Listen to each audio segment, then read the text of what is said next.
এইটো অলপমান ভুল বুজাবুজি আছে। কেঞ্চাৰৰ মাচুলটো ৰাইজে দিব নালাগে। এইটো আয়ুষ্মান ভাৰত কাৰ্ড আৰু আয়ুষ্মান অসম কাৰ্ডত চৰকাৰে পইচাটো দিব। যেনেকৈ আমি তাত লিখিছে যে জেনেৰেল বেডত ইমান টকা বাঢ়িলে, জেনেৰেল বেডৰ পইচাটোতো ৰাইজে দিব নালাগে, কাৰ্ডৰ পৰাহে দিব। কাৰ্ডৰ পৰা দিলে পইচাটো আমি দিল্লীৰ পৰা পাম। সেইকাৰণে এই কথাটো কালি মই গুৱাহাটীত আজিও কেবিনেট আছে, তাৰ পিছত কম।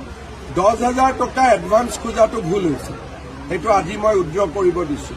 কিন্তু বাকী যি চাৰ্জ আছে, ৰেট আছে, এইটোতো পইচাটো আমি দিল্লীৰ পৰা পাম। গতিকে আমি ৰেটটো যদি অলপ বেছি কৰি দিল্লীৰ পৰা টকাটো আনি আকৌ কেঞ্চাৰ পেচেণ্টৰ কাৰণে খৰচ কৰিব পাৰোঁ, কি বেয়া আছে?